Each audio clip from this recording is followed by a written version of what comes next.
Okay. This is the 21st century campaign for consumers of politics, as well as those who play in politics, from the candidates to their campaign organizations, to campaign activists, volunteers. With this device, I can go and I can canvass the neighborhood now. I can go up to your door and I can say, you know, hi, I'm so-and-so from XY campaign, and we're in the neighborhood today. We wanted to drop off some literature, old-fashioned. But also, could you tell us a little bit about what you think about the campaign? Click, click, click, check the boxes, feed that data back to the campaign. I've now tagged that household. And so the future is going to be here for particularly those who do PR. This is your bread and butter, because the way you get your message out, the way you are able to tap into the sentiments of the American people will exist in how they respond to this little device, and how what they click on, what they read, and what, you know, where they donate, and how they are willing and easily it is for them to give up information about themselves to get fed into this machine that then gets churned out.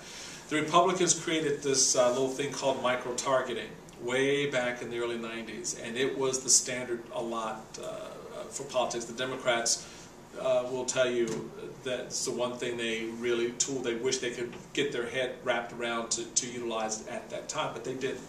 And what it allowed us to do was to figure out a little bit about you, the voter, and then target our messaging a little bit better to you. They do this all day, you know, Procter & Gamble, you know, Google, everybody does this today. What this will be able to do in the future, and it ties in again to the question you raised about the social media aspect of it, is not only will I be able to get your attitude in a particular political cycle, but I now will be able to target. So your household, you are a household, you know, mother, father, son, and dad is pro-life, mom is pro-choice, the kid's an independent, doesn't really care. He's like most 18, 19-year-olds. I'm just happy to have a roof over my head and someone feeding me 3 squares a day. So that's their thing. So now I can, through my campaign, target specific literature and messaging through this device, through the social networks that you're tied into, to you.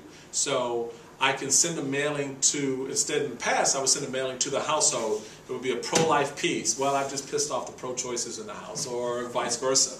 Now I can specifically identify you and send you a mail with your name on it. I can send you mail with your name on it, and you mail with your name on it. 3 separate pieces of literature going to the same household with 3 different messages, depending on what your particular interests are. And a lot of that starts by this little device, how you use it, how you input into it, and more importantly, what the PR world takes out of it, what the political world takes out of it, what we do with that information. So the future is right here, baby, and it's going to be fun, it's going to be exciting, but there are also some real dangers when it comes to privacy and other issues that we're going to see played out as well.